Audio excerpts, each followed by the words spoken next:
ಖಾತೆ ಹಂಚಿಕೆಯಾದ ಒಂದೇ ಗಂಟೆಯಲ್ಲಿ ಖಾದರ್ ಆಕ್ಟಿವ್ ಆಗಿದ್ದಾರೆ. ನಿನ್ನೆಯಷ್ಟೇ ಖಾತೆ ಹಂಚಿಕೆ ಆಯಿತು. ಹಂಚಿಕೆಯಾದಂತ ಬೆನ್ನಲ್ಲೇ ಕೆಲಸ ಶುರುವಿಟ್ಟಿದ್ದಾರೆ. ಜಯನಗರದ ಸಾರ್ವಜನಿಕರ ಆಸ್ಪತ್ರೆಗೆ ಖಾದರ್ ದಿಢೀರಂತ ಭೇಟಿ ಕೊಟ್ಟರು. ತಡರಾತ್ರಿ ಆಸ್ಪತ್ರೆಯಲ್ಲಿ ಆರೋಗ್ಯ ಸಚಿವರು ಇಂಚಿಂಚು ಪರಿಶೀಲನೆಯನ್ನು ನಡೆಸಿದರು. ಆಸ್ಪತ್ರೆಯಲ್ಲಿನ ಸ್ವಚ್ಛತೆ ಹಾಗೆ ರೋಗಿಗಳಿಗೆ ನೀಡ್ತಾ ಇರುವಂತಹ ಚಿಕಿತ್ಸೆ ವಿಧಾನ, ಐಸಿಯುನಲ್ಲಿ ಆರೋಗ್ಯ ಸಚಿವ ಯುಟಿ ಖಾದರ್ ಪರಿಶೀಲನೆ ನಡೆಸಿದ್ರು. ಗರ್ಭಿಣಿ ನೆಲದ ಮೇಲೆ ಕುಳಿತಿರುವುದನ್ನು ಕಂಡು ಖಾದರ್ ಗರಂ ಆದರು. ಹಾಜರಾತಿಯಲ್ಲಿ ಗೈರಾಗಿರುವಂತಹ ಸಿಬ್ಬಂದಿಗೂ ಕ್ಲಾಸ್ ತೆಗೆದುಕೊಂಡಿದ್ದಾರೆ. ಖಡಕ್ ವಾರ್ನಿಂಗ್ ಕೂಡ ಕೊಟ್ಟಿದ್ದಾರೆ. Hotel Management with AI.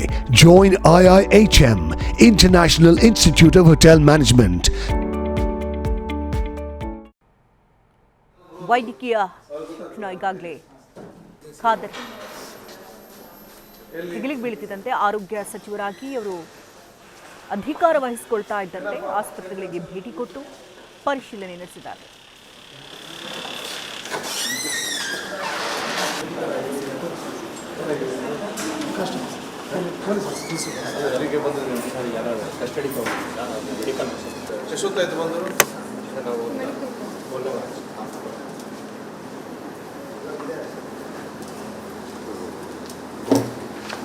ಯಾವ ಊರು? ಬೆಂಗಳೂರು ಸರ್. ಏನು ಬಂದಿದ್ರಿ ಇಲ್ಲಿ? ನಮ್ಮ ಪೇಷಂಟ್ ಇದ್ದಾರೆ ಐಸಿಯು ರೂಮಲ್ಲಿ. ಏನು ಯಾವಾಗ ಬಂದಿರಿ? ಬಂದು ಆಲ್ರೆಡಿ 4 ಡೇಸ್ ಆಗಿದೆ. ತೊಂದರೆ ಇಲ್ಲ?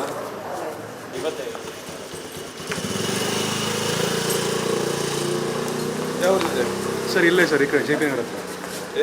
ಏನು ಯಾರು ಡೆಲಿವರಿ ಆಗಿದೆ ಮಾಹಿತಿ.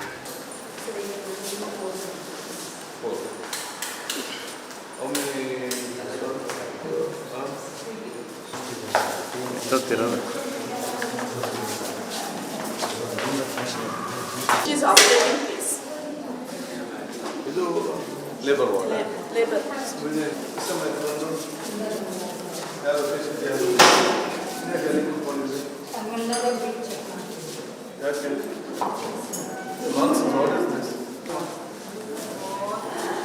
ಏನು ಕೆಲಸ ಮಾಡ್ತಿದ್ರೆ ಇಲ್ವಾ? ಎಲ್ಲ ಯಾರು ಮುಂದೆ ಹೋಗಬೇಡಿ, ಎಲ್ಲ ವೈಡಲ್ಲಿರಿ. ಏನಾಗುತ್ತೆ ಅಂದರೆ ಶಾಡ ಬಂದ್ಬಿಡ್ತಾವೆ, ಅದೇ ಸಮಸ್ಯೆ. ನಮಗೆ ನೈಜವಾದ ಪರಿಸ್ಥಿತಿ ಏನಿದೆ ಅಂತ ನಮಗೆ ನೋಡ್ಕೊಳ್ಬೇಕಾಗ್ತದೆ. ಇದರಲ್ಲಿ ಯಾವ ರೀತಿ ಇದೆ, ಮತ್ತು ಬೆಳಿಗ್ಗೆ ಬೇರೆ ರಾತ್ರಿ ಇದ್ದಾರೆ ಡ್ಯೂಟಿಗೆಲ್ಲ ಬರ್ತಾರಾ ಅಥವಾ ಬಂದ ಡ್ಯೂಟಿ ಸರಿ ಇದೆಯಾ ಅಥವಾ ಲೋಪದೋಷಗಳು ಏನಿದೆ, ಮತ್ತು ಬೆಳಿಗ್ಗೆ ಅಂತೂ ಸಂಜೆ ಡ್ಯೂಟಿ ಮಾಡಲಿಕ್ಕೆ ಬಹಳ ಕಷ್ಟಕರವಾದಂಥ ಕೆಲಸ. ಅಲ್ಲಿರುವ ಎಲ್ಲ ಸಮಸ್ಯೆಗಳು ಏನಿದೆಯಾ ಅದೆಲ್ಲ ನೋಡಿಕೊಂಡು ಅರ್ಥ ಮಾಡ್ಕೊಂಡು ಬಂದಿದ್ದೇನೆ. ಏನು ಪ್ರಥಮವಾದ ಭೇಟಿ ಇದರಲ್ಲಿ. ಸೊ ಏನೆಲ್ಲ ಲೋಪದೋಷ ಇದೆ ಮತ್ತು ಯಾರೆಲ್ಲ ಕೆಲವರು ಬರಲಿಲ್ಲ ಹೆಸರು ತಗೊಂಡಿದ್ದೇನೆ. ನಾಳೆ ಅವರು ಮೆಡಿಕಲ್ ಕರೆಸಿಕೊಂಡು ನಾನು ಅದಕ್ಕೆ ಮಾತಾಡ್ತೇವೆ. ನಾವು ಇದನ್ನು ಮುಂದಿನ ಇದನ್ನು ಹೇಗೆ ಇನ್ನಷ್ಟು ಸರಿಪಡಿಸ್ಬೋದು, ಇನ್ನಷ್ಟು ಜನರಿಗೆ ಪ್ರಯೋಜನ ಆಗುವಂಥ ಹೇಗೆ ಹಮ್ಮಿಕೊಳ್ಬೋದು ಅಂತೇಳಿ ಅರ್ಥ ಮಾಡಿಕೊಂಡು ಬಂದಿದ್ದೇನೆ.